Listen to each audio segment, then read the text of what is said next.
Hey there, I'm Sakshi. I'm a second year MBA student at RGP MCH and welcome back to my channel. So in this video we'll be talking about the anatomy practicals. So this is the third video of the how to approach players.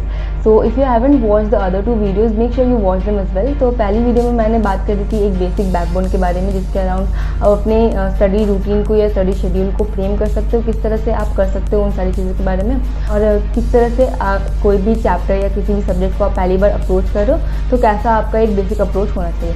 And second video में मैंने बात करी है anatomy theory के बारे में, किस तरह से आप एनाटॉमी थ्योरी को अप्रोच कर सकते हो, ठीक है। और इस वीडियो में हम लोग एनाटॉमी प्रैक्टिकल्स के ऊपर बात करने वाले हैं कि किस तरह का एक बेसिक स्ट्रक्चर होता है एनाटॉमी प्रैक्टिकल में, क्या क्या चीज़ें आती है, किन चीज़ों के ऊपर आपको फोकस करना है और आप किस तरह से एनाटॉमी प्रैक्टिकल्स को अप्रोच कर सकते हो, उन सारी चीज़ों के बारे में हम लोग बात करेंगे इस वीडियो में। एनाटॉमी प्रैक्टिकल को हम लोग 6 पार्ट में डिवाइड कर सकते हैं। बेसिक स्ट्रक्चर इसी टाइप का होता है हर कॉलेज में, बट ये कॉलेज टू कॉलेज थोड़ा बहुत डिफर कर सकता है। हो सकता है आपके कॉलेज में जो चीज़ें हैं वो थोड़ी अलग ऑर्डर में होती है, थोड़े डिफरेंट टाइप से होती है। तो बेसिकली आपके एनाटॉमी प्रैक्टिकल्स में ये 6 चीज़ें होती हैं। सबसे पहला हो गया बोन्स, देन विसरा, देन आईडी, हिस्टो, ऑस्पी और एक्सरेज। तो इन 6 चीज़ों के बारे में हम लोग एक एक करके वीडियो में बात करेंगे आगे। तो सबसे पहले हम लोग बोन्स के बारे में बात करते हैं। तो बोन्स में जब भी आप किसी भी बोन को एग्जामिनर के सामने प्रेजेंट करोगे तो इन 3 चीज़ों का आपको ध्यान देना है। सबसे पहली चीज़ होगी एनाटॉमिकल पोजीशन। उसकी एनाटॉमिकल पोजीशन आपको पता होनी चाहिए, किस तरह से उसको एनाटॉमिकल पोजीशन में पकड़ना है। एनाटॉमिकल पोजीशन मतलब बॉडी में वो बोन किस तरह से प्लेस है, ठीक है। तो this is the must know thing. आपको एटलीस्ट इतना पता होना चाहिए। अगर आपको वो नहीं आता है तो एग्जामिनर इसके आगे आपको कोई चीज़ नहीं पूछेगा। दूसरी चीज़ है बोनी फीचर्स। तो किसी भी बोन का बोनी फीचर्स जितने भी है, उसके ग्रूव्स, कोई रफ एरिया है या फिर किसी तरह का उसका स्ट्रक्चर किस टाइप का है, कौन कौन से पार्ट्स है, उन चीज़ों के बारे में आपको पता होना चाहिए। एंड देन उसके मसल अटैचमेंट्स, कौन से मसल्स इंसर्ट हो रहे हैं, कौन से मसल्स ओरिजिन ले रहे हैं वहाँ से, उस बोन से, एक्सेट्रा। तो उन सारे बोन्स को हम लोग कैटेगरी में डिवाइड कर सकते हैं कि इंपॉर्टेंस के अकॉर्डिंग कौन कौन से बोन्स से ज़्यादातर क्वेश्चंस पूछने के चांसेस होते हैं। एक चीज़ मैं बता दूँ कि ये जो मैंने कैटेगराइजेशन किया है वो मेरे एक्सपीरियंस के ऊपर बेस करके किया है। तो ये हो सकता है आपके लिए थोड़ा बहुत डिफरेंट हो और ये कम्प्लीटली चेंज कर सकता है। और क्योंकि ये पूरा रैंडम होता है कि कौन सा बोन आपको एग्जामिनर उठा करके देगा, ये कम्प्लीटली रैंडम होता है। बट होता है ना एक कि एग्जामिनर के ये कुछ फेवरेट बोन्स वगैरह होते हैं या फेवरेट विसरा होते हैं जिनसे वो क्वेश्चन पूछना ज़्यादा पसंद करता है, या उनकी क्लिनिकल इंपॉर्टेंस ज़्यादा होती है जिसके कारण उन बोन्स से ज़्यादातर क्वेश्चन पूछे जाते हैं। तो उसके बेसिस पे मैंने इनको अरेंज किया है। सबसे पहले जो मस्ट नो बोन्स है आपको आपके स्क्रीन पे दिख रहे होंगे रेड कलर में, देन आपको ऑरेंज कलर में दिख रहा होगा वो थोड़े कम इंपॉर्टेंट है, और उसके बाद येलो कलर में आपको दिख रहा होगा जो सबसे कम इंपॉर्टेंट है। तो बोन्स पढ़ने के लिए आप वीडियोस यूज़ कर सकते हो। बुक से आप चाहो तो पढ़ सकते हो, बट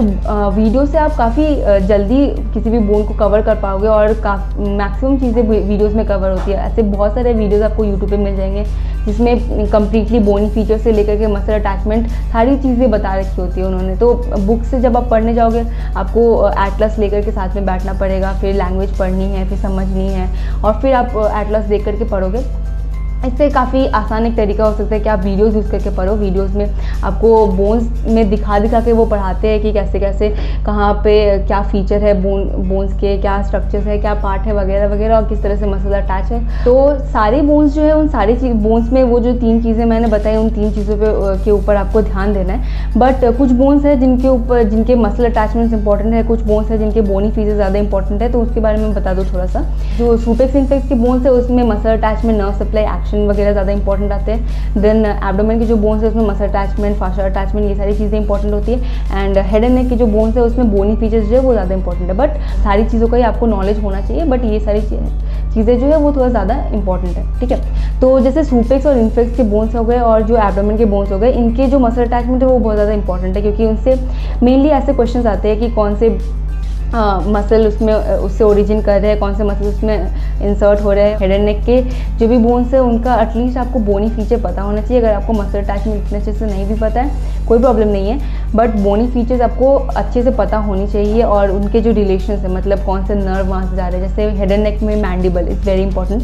तो अगर मैंडिबल पकड़ के आपको पूछ दिया तो आपको बोनी फीचर्स के पता होने चाहिए कि कौन कौन से ग्रूव है, कौन कौन सा उसका पार्ट है, क्या क्या स्ट्रक्चर्स है, और उससे कौन से वेसल्स उससे पास कर रहे हैं, उस ग्रूव से कौन से वेसल्स कैनाल से पास कर रहे हैं, कौन से नर्व पास कर रही है, और किस ग्रूव से कौन सा नर्व जा रहा है। इन चीज़ों के बारे में आपको बेसिकली पता होना चाहिए। एंड उसके बाद मसल अटैचमेंट से पूछा जा सकता है। तो अब हम लोग बोन्स हो गया, बोन्स के बाद हम लोग आईडी के बारे में बात करते हैं। तो आईडी मतलब identification basically.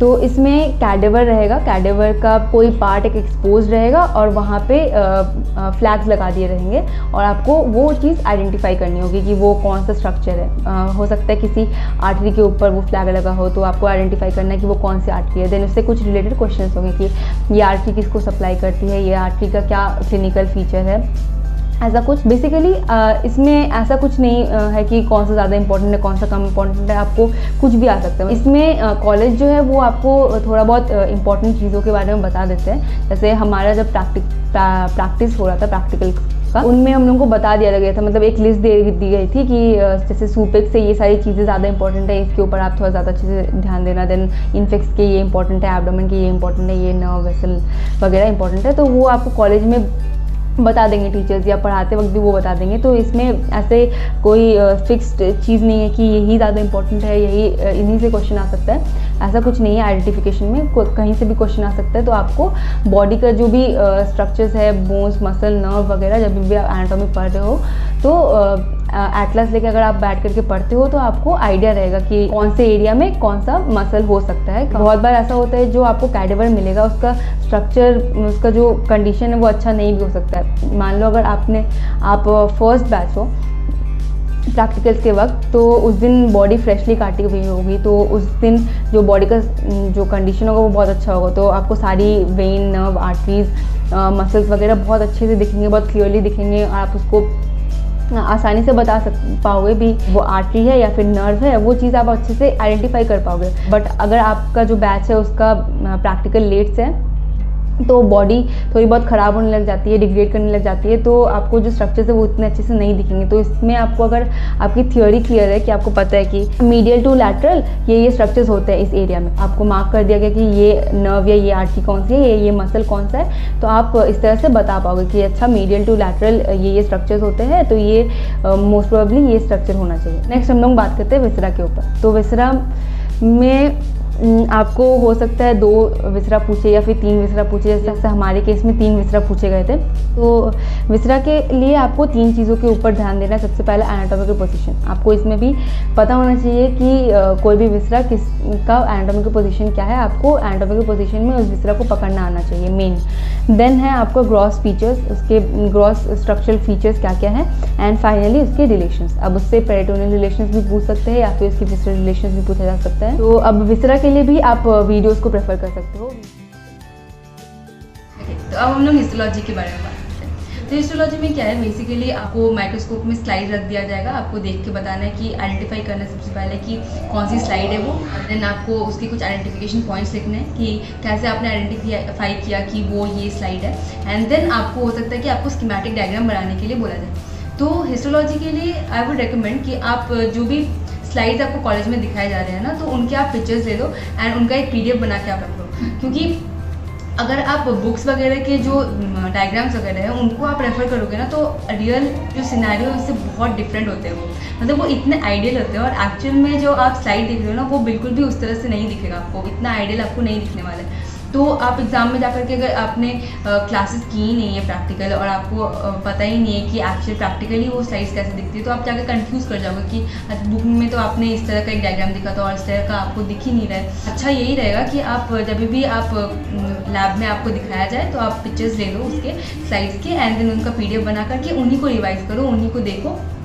And first year में जब आप हिस्टोलॉजी के स्लाइड्स देखोगे तो आइडियली जो केस होता है ना, वैसा आपको हिस्टोलॉजी के स्लाइड्स नहीं दिखने वाले कि ये एपिथीलियम है, अच्छा यहाँ पे ऐसे ऐसे सेल्स अरेंज्ड है, ये वाली एपिथीलियम दिख रही है आपको एकदम अच्छे से, देन यहाँ पे कैविटी है, फिर ऐसे मतलब आइडियल जो सिनेरियो है ना वो आपको नहीं दिख रहा होता है। एक्चुअल आपको दिख रहा होता है अच्छा ये पिंक, पर्पल, ब्लू, रेड, ये चीज़ आपको दिख रही होती है कि अच्छा ये पिंक बैकग्राउंड में वाइट बबल्स है, इट्स मीन्स ये लंग्स का स्लाइड होगा पक्का। ये गट वॉल की आपको क्या है कि आपको सेरोसा, म्यूकोसा, सब म्यूकोसा, देन मस्कुलर लेयर, वो सारी चीज़ें दिख रही है ऑर्डर में, और तभी आप आइडेंटिफाई करते हो कि अच्छा ये एक गट वॉल का पार्ट है या GIT का पार्ट है।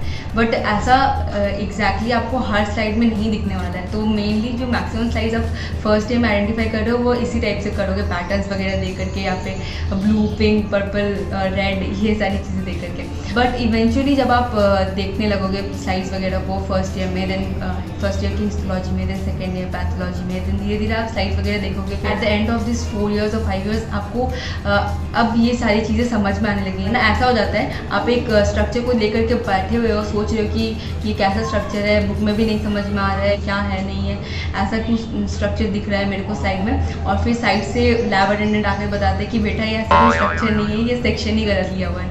तो ये जो एरर्स वगैरह है वो आप आइडेंटिफाई नहीं कर पाओगे फर्स्ट ईयर में, बट इवेंचुअली जब at the end of 4.5 years और 5 years आपको समझ में आएगा ये सारे एरर्स, आप आइडेंटिफाई खुद से कर पाओगे ये सारी चीज़ें। तो इसके लिए इतना ज़्यादा परेशान होने की ज़रूरत नहीं है। आइडेंटिफिकेशन पॉइंट्स वगैरह के लिए और स्कीमेटिक डायग्राम्स वगैरह के लिए आप अपने जो बुक वगैरह है, जो भी हिस्टोलॉजी की बुक है, उनको आप रेफ़र करो।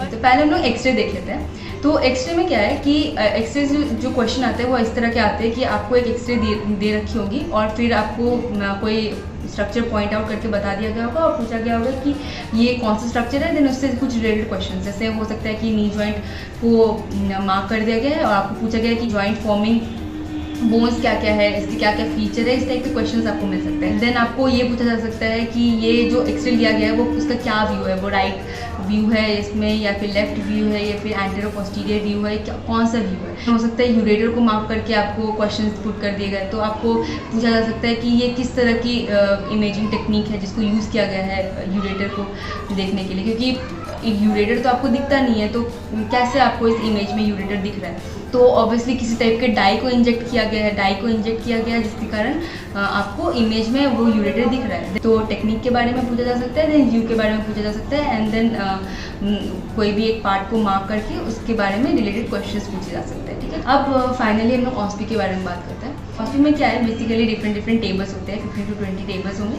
एंड एक टाइम पीरियड आपको अलॉटेड रहेगा, जैसे 1 मिनट या फिर 2 मिनट का आपको टाइम दिया जाएगा। 2 मिनट के बाद आपको आपका स्टेशन चेंज करना है, उनमें जा करके जो भी क्वेश्चन है उनको आपको आंसर करना है अपने शीट में। तो ऑस्पी बेसिकली ये सारी चीज़ें जो मैंने बताया, IT, bone, viscera, x ray, histo, इन सारी चीज़ों का एक कॉम्बिनेशन हो सकता है। ये पूछा जा सकता है कि ये कौन से साइड का बोन है, राइट साइडेड बोन है या फिर लेफ्ट साइडेड बोन है, वो आपको आइडेंटिफाई करना आना चाहिए। देन कोई एक पार्ट मार्क कर दिया, बोनी पार्ट, और उससे पूछा गया कि इससे कौन से मसल अटैच्ड है या इससे रिलेटेड कौन से नर्व है, वेसल है, ये पूछा जा सकता है। तो ऐसे आपको पूछा जा सकता है। तो ये बेसिकली पूरा एक सॉर्ट ऑफ कॉम्बिनेशन है सारी चीज़ों। Alright, so I hope this all helped. So do share this video with all your friends out there, all the first years in every other college that you are friend with, and make sure you hit the like button if you like this video, and subscribe to my channel and hit that bell icon next to it so that you get a notification in your mobile whenever I post any other video of this playlist. Alright, so thank you so much for watching and hope to see you in the next one. Bye bye.